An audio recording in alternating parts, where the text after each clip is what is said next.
జయశంకర్ భూపాలపల్లి జిల్లా కేంద్రంలోని ప్రభుత్వ పాఠశాల PS నంబర్ 14లో టీఆర్ఎస్ అభ్యర్థి సుధీర్ బాబుతో కలిసి ఓటు హక్కు వినియోగించుకున్న భూపాలపల్లి మాజీ ఎమ్మెల్యే గండ్ర వెంకటరమణారెడ్డి.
వరంగల్ పార్లమెంటుకు జరుగుతున్న భూపాలపల్లి నియోజకవర్గంలో పోలింగ్ సరళి పరిశీలిస్తూ వస్తున్నాం.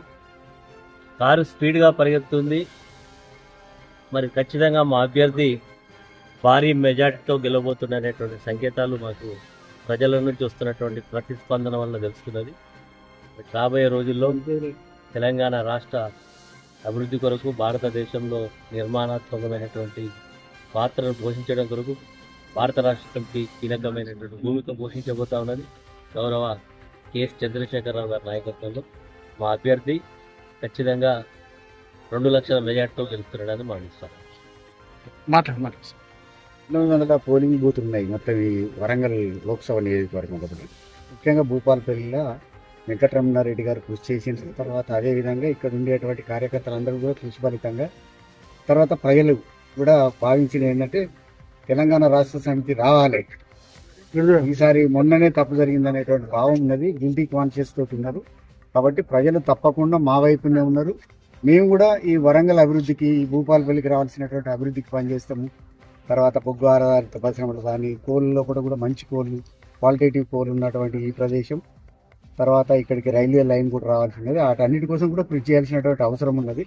ప్రజలందరూ వీటికి టీఆర్ఎస్ అయితే తప్ప మాకు రాదు, తెలంగాణ ప్రాంతంలో కూడా అభివృద్ధి జరగదు అనేటువంటి విషయాన్ని ప్రజలు గ్రహించింది. కాబట్టి కేసీఆర్ గారి నాయకత్వంలో కూడా ఇవాళ ప్రజలందరూ కూడా ఒకటైపోయి ఇవాళ తెలంగాణ రాష్ట్ర సమితి అంటే భారత రాష్ట్ర సమితిగా రూపొందినటువంటి ఈ పార్టీకి అత్యధికంగా ఓట్లు వేస్తూ ఉన్నారు.